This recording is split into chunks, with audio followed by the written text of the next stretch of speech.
So hello everyone. Thank you for all your patience. I'm super excited. We had a lot of technical challenges, uh, but we're here now. Very excited. We are here Here finally. now. Yeah, it's like the recap of 2020 until 2022. We have some technical challenges. We're trying to You get know, things we started. got to keep it spicy. We got to keep it exciting Yeah, for people. You exactly. know, You know, keep people people need on to their be on their toes. toe. Yeah. Exactly. So that's already a good representation, right, of how 2020 started, the 2022 started in a sense, right? It's like, hi, surprise, Omicron, and things like that. So we will overcome. We have overcame. That's how I see it. So Eric, I'm super excited to have you here with us with Coffee with Gable. Thank you so much for being a guest. Thank you, thank you. I appreciate the invitation. I apologize again for all the technical snafus, but I'm here. I've got my coffee, and I'm ready to have a lovely Amazing. conversation with you. Amazing, amazing. So Awesome. let's dive right in. So basically, you're leading workplace strategy at DoorDash. And one, it's amazing. One, I love DoorDash. That's like one of the things that I love in the US is DoorDash. So I think that's amazing. It's an amazing company. And we also have a podcast called The Holistic Workplace Experience. So where does this passion, I would say, to workplace and experience come from? Yeah. So good question. I think I've had anyone who's actually kind of taken a look at my LinkedIn profile has probably seen that I've had a very non-traditional professional journey. My undergrad was in theater, primarily directing, kind of going into my 20s, and then as any struggling actor does, I got into hospitality. And then I found my way into kind of more alternative medicine. I went to grad school and studied Eastern medicine. And so I was an acupuncturist and alternative medicine practitioner for a number of years in San Francisco. And I actually got into kind of more of the tech space by way of kind of wellness programs. And so I was going into a lot of tech companies and startups, kind of building out kind of wellness programs for them. And I think through that, I got really excited, working with that population in particular, and then decided to close my practice, and then kind of jumped over into the realm of workplace, and very quickly kind of created a role for myself. This is kind of the early days when people were still called like vibe managers and all the kind of the kitschy stuff. And so really looking at like, well, what is that kind of that holistic experience that an employee has that is a combination of like technology, it's the physical environment, it's the hospitality piece, it's the culture piece, and like how do we put on a show? Like how do we make this experience, something that can really kind of support an employee and really kind of propel a company and a culture. And so I got really excited about that. It was a beautiful way for me to kind of bring together all of the different aspects of my previous kind of professions. And then I've just been riding the wave ever since. I supported a small kind of acquisition for BlackRock, and so I got to work with kind of big finance. And then I worked for a little startup called WeWork. I don't know if you've heard of it. They were in the Small, very news a lot insignificant. back in 2019.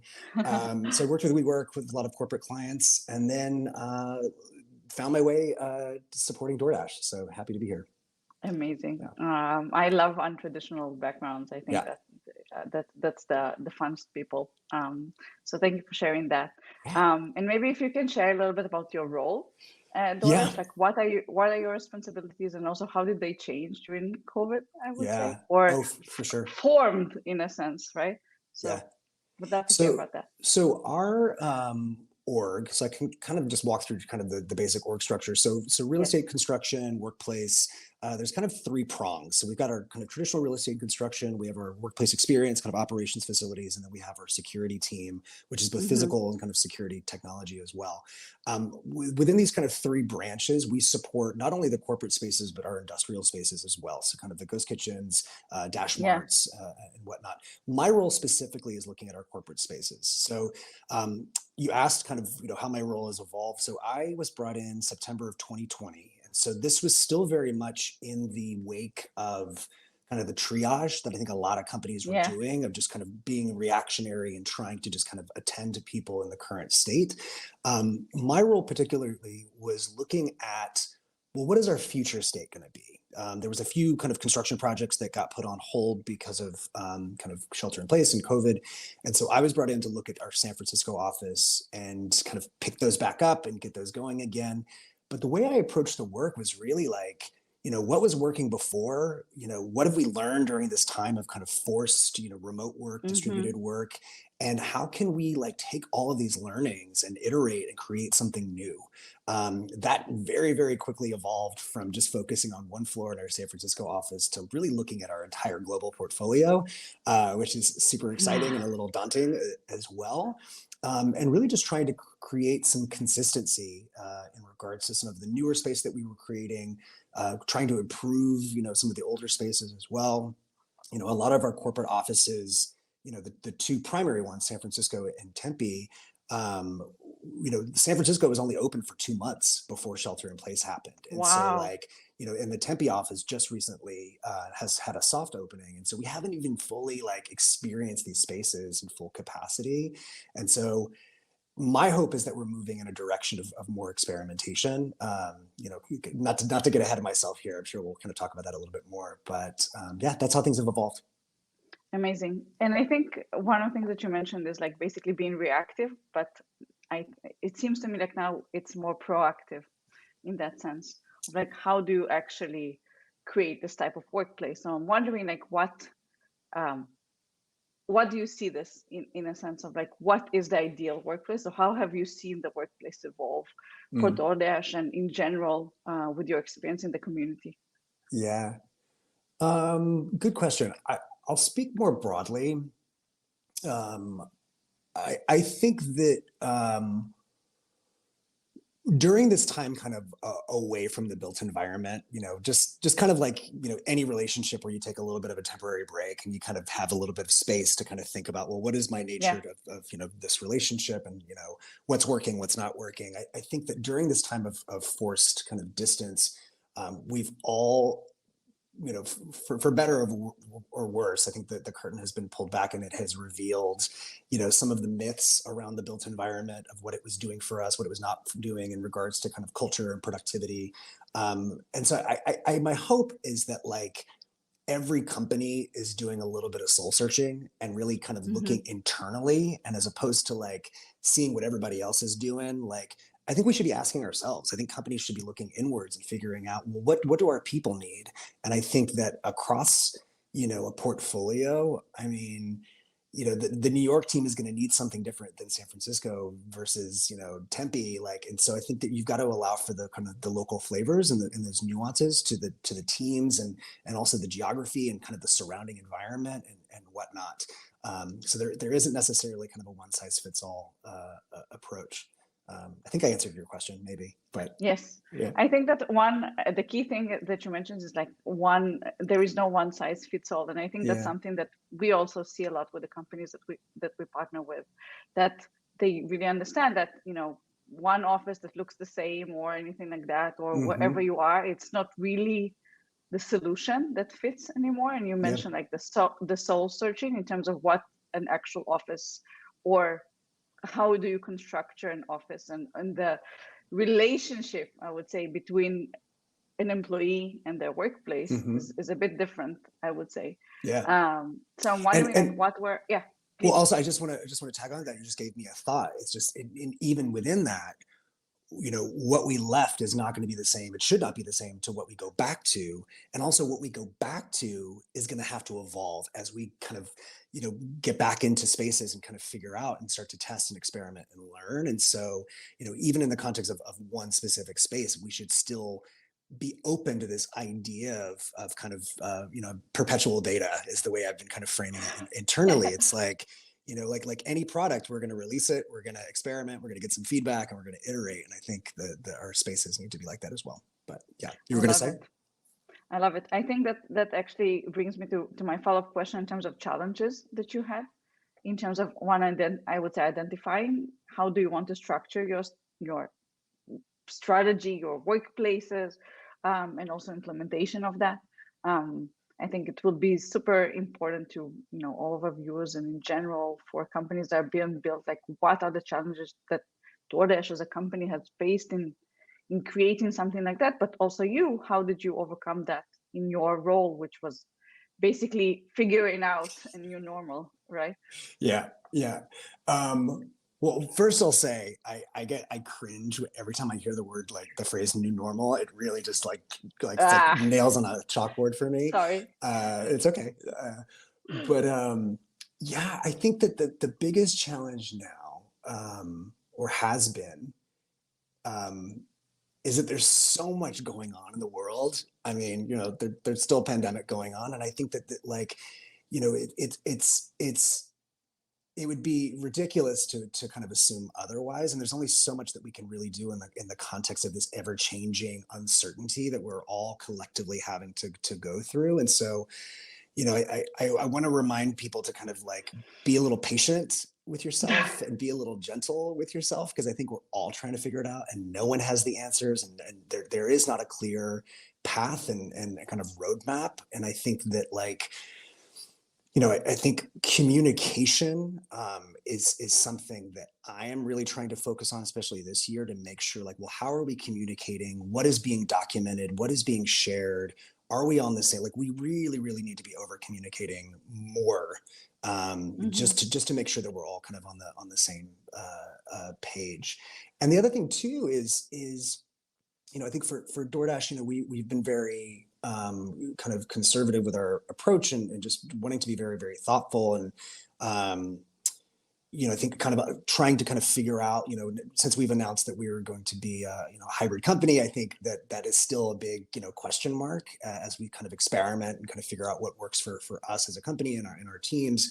And we've really kind of allowed teams the flexibility to kind of figure out these learnings and what's going to work for you and the way that you function, and all the way down to the individual level. But to kind of go back to the communication piece, it's like, well, how do we make sure that those learnings are getting reported back, so that we're actually able to kind of figure out, like, well, what are some of the best practices? And we're not starting from scratch. We're not reinventing the wheel. There's a lot that teams have, I think, discovered organically over the Mm-hmm. past 2 years that are really working for them. And I think that those are learnings that should not be kept secret. I think that we should be sharing those more broadly, because I think there are other teams that would benefit as well. And I think as we start to kind of lock in what is working and what's not working, I think that can start to become part of the a company's larger strategy, and things that can be kind of largely communicated as well. So communication, feedback loops, Completely and really agree. just kind of writing everything down and documenting. So yeah. Completely agree. And I think part of it is, it would be super interesting to hear, like, what have you learned in terms of what is working and what is not working, or at least some of the strategies that you think that should, like, at least would work for you, I would say. That's one. And one of the things that we see is that there is a big fear of companies that hired remotely during this time a lot. And how do you create this, equal playing field in a sense, right? Because you are hybrid or distributed or fully remote, and there is a lot of configurations. We always talk about there is no one size, one size fits all. But how do you see this in terms of opportunity for companies to be built? And I think it ties a lot to what have you seen working and not working in a Mm. sense. Yeah. I think you bring up some really great questions that I don't think that I have the perfect answer to. But I We will don't need say, perfect. we don't need perfect. We're experimenting. It's an exploratory conversation. Experimenting, exactly. I think that what this brings to mind, and I think there's a lot of really, really great resources and people out there that are really kind of focusing on, well, how do we create a consistent and equitable experience for employees, no matter where they are? And Agree. I think early on there was a lot of conversations around, oh, now that we're all in these little boxes on the in the Zoom squares, we're all kind of equal. And I kind of pushed against that, because it's still, it's like, not everyone has the same Wi-Fi setup. Not everyone has the same home environment. So it's like, yeah, but, and even beyond that, I mean, I think that there are a whole spectrum of personality types, and people that are a little bit more boisterous and people that are a little bit more reserved. And I think Yeah. it's going to be really up to leaders, and especially managers, kind of like as we get kind of into kind of more of the smaller kind of teams, to really really own that and really just be aware of that. And I think it's going to be like a Mm-hmm. consistent exercise for all of us to maintain that level of awareness as we approach, team meetings and the way that we communicate and the way that we create and the way that we collaborate, and like making sure that those kind of rules of engagement are really clearly defined. Okay. Because otherwise people are going to fall through the cracks. And like, you've got to have that one person in the meeting that is kind of keeping an eye out to make sure that voices aren't being stifled and that people aren't being left behind. And, even some of the little things like, making sure that, everyone's cameras are on or everyone's cameras are off, making sure that there's a clear understanding of what is appropriate. I think when we start to get into more of the kind of hybrid of kind of the current state of hybrid, where Yeah. you've got kind of these early adopters that are going back into office spaces and just jumping back into kind of old patterns of behavior, sitting in a conference room 30 feet away from the camera at the end of the table. Yeah. It's like, okay, well, there needs to be a little bit more awareness. And I think that like the way we're designing spaces and furniture and technology, like it's only going to get us so far. Like it's really about the behavior of the individual using those tools. And if that is not called out, and if the etiquette and kind of the norms around that are not clearly defined across an organization, I don't care how much money you're spending on technology or redesigning your offices if people aren't using them appropriately and kind of keeping other people engaged. So I say all that with, I think that there are some companies that have been talking about kind of being remote first. And whenever that kind of comes up in conversations and people are kind of confused, like, oh, what does that mean? We're not going to have an office anymore. And I say, well, no, it's really a philosophy. It's really it's a mindset that like, no matter what we do, no matter how we engage, we're going to think about, that person that is offsite. Because I also have a hard time with the word remote. I think Tracy Hawkins agrees with me on the on the remote feelings. But I think for those people that are on site and off site, like we should always kind of think about, kind of designing for the edges, so kind of so to speak, if that makes sense. Anyway, I'm rambling at this point. No, I love it. One, designing for the edges is correct, because I feel like it's exactly what you say. It's not on site and off site. It doesn't really matter, right? That's Yeah. one. And I think it also ties up to the fact that you mentioned a lot of, I would say, behavioral aspects that are much more than the space itself, I would say. So, and that's also what we see, that there is a lot of, I would say, combination or divergence between different roles, in a sense of, workplace is not just workplace, it is also HR, it also like there, it's much more. And I'm wondering how you see this and how your role is evolved with it and working with cross-functional teams, I would say, because now in a sense you're not just designing, oh, this is a nice office, you're designing how is this work etiquette, as you mentioned, is defined. So I'm wondering, like, any tips or thoughts about like how to build this and what worked for you, I would say. Or starting to work. Everything is iterating. Good experiments. Let's say it like it's that. all experimentation. Successful experiments. I think that I think you're totally right, and I think that the reality, and those of us that are in kind of workplace and workplace experience, I think even pre-pandemic, we kind of knew that our roles kind of extended outside of the four walls of the office. I think it just wasn't really clearly like defined.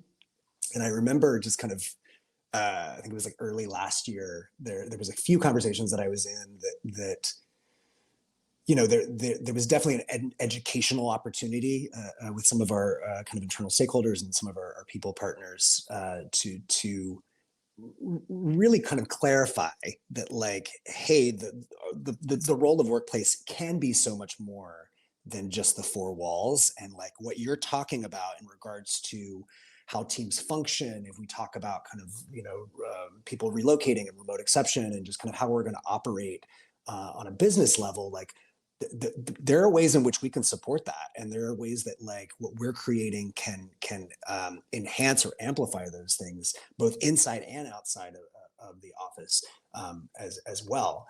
I think the other thing too is that more often than not, those people that are kind of in a workplace experience role tend to be the face and also the connectors to a lot of these kind of disparate teams. And I think, Yeah.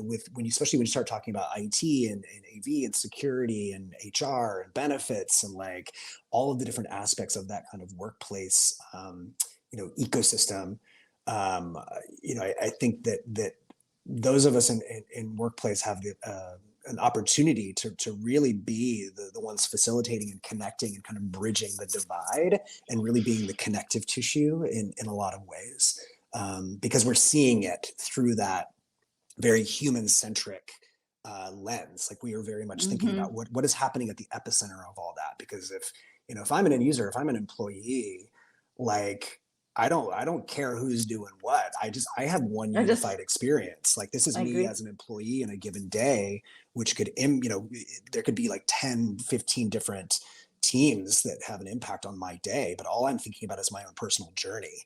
And so I think those of us in workplace are really primed and ready to kind of support that, no matter where people are, so. I agree, and I think that's also a lot of what we see. Like as an employee, you just want one holistic experience, right? No matter where you are, I would say. Mm-hmm.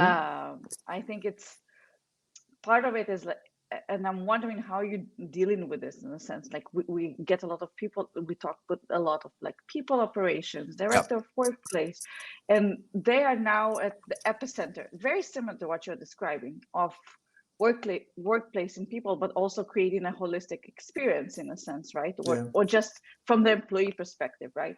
Because you will have employees that come to an office, you will have employees that are remote, but you probably want to offer them something, but how do you orchestrate everything, right? That's one. And so I'm wondering how are you thinking about it as a challenge or I Mm-hmm. would say a strategy on orchestrating, like you have a ever growing company. How do you make sure that everyone are covered, I would say? Yeah. Well, it's a huge feat. But I think that what's been very helpful for our team in particular is really like design thinking. It's like user journeys. Like it's really kind of pulling in a lot of these kind of best practices from product teams and design teams and engineering teams. I think that there has been such a lack, I think, in the context of workplace of us really partnering and really kind of pulling over some of those tools and some of those skills. And so I think that like for us, we've gone through the different scenarios. Like what is it like to be a salesperson in New York who is going into a co-working space or traveling to a corporate space versus an engineer who's based in the Bay Area or a support person that's based in Tempe, and kind of looking at those kind of different kind of archetypes and kind of seeing like what are those touch points kind of along that journey.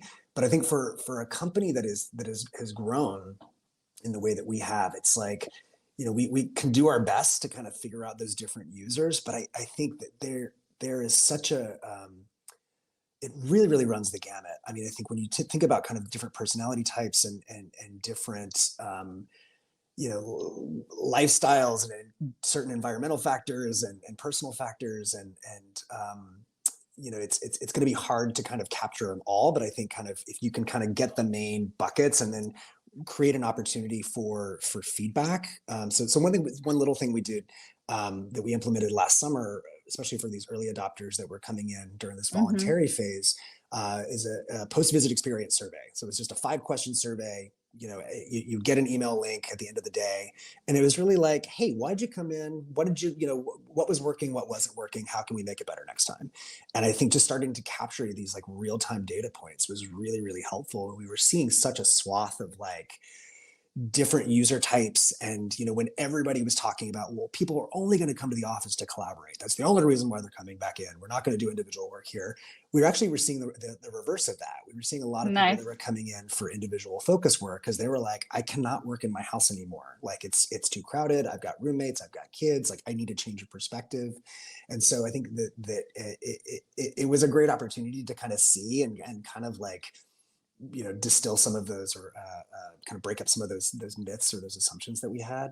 And I think we're going to continue to kind of do that, just to make sure we are capturing all those different unique perspectives, and not making kind of these brand, assumptions of what we think people need.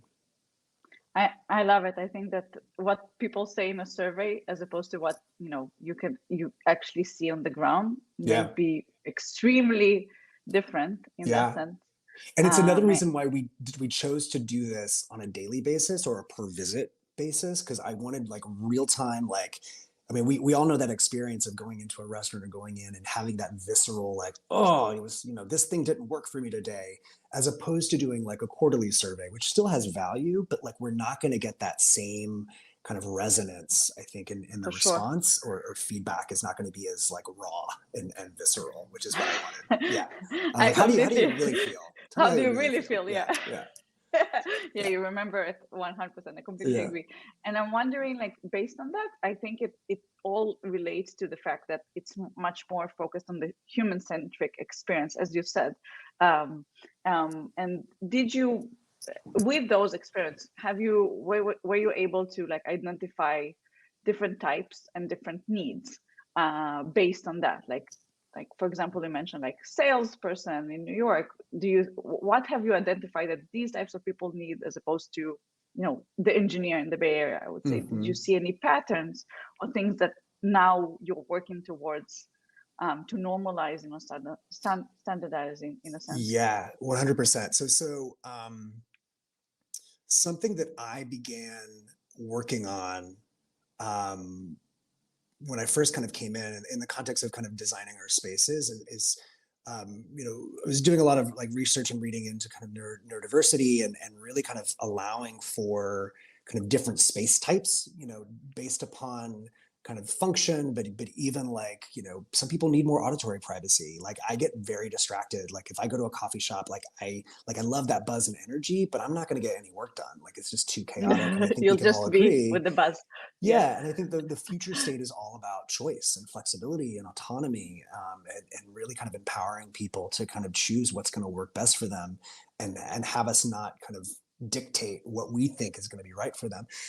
So I say all that because I think what I've been really trying to push is like experimenting with these different space types. So like a focus area that is an enclosed, more kind of library carrel kind of environment, versus a more open space that will be kind of dedicated for focus. So you'll still have that kind of buzz and energy and traffic, but the shared understanding is that this is going to be a focus area.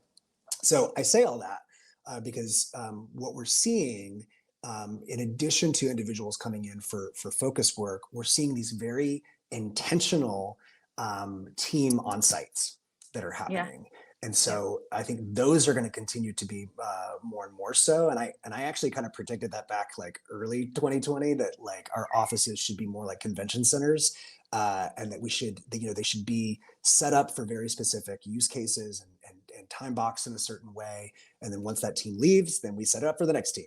And so I think that we'll see a lot more of that. And so how do we create spaces that allow for those different moods, really? Because like I think within a given day, if I'm an individual who's there on his own, or I'm there part of a team, but I need some heads down time, like I want to be able to kind of find kind of the right environment. I want a table with a window seat that's near a plant, that's quiet, that's near the restroom, that's near the snacks, just how do we kind of customize that a little bit more so. Yeah.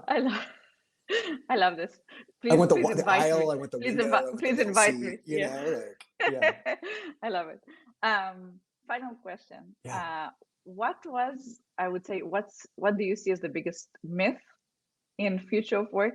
Let's say. And of course, let's not talk about new normal. We'll never say it again. But without that, besides that, sorry, I just had to do it. I had to see your face. No, I'm joking. But what do you see as like the biggest myth here? Yeah, I think, the biggest myth is that it's the future of work is in the future. Like, it's we're in it right now. It's happening.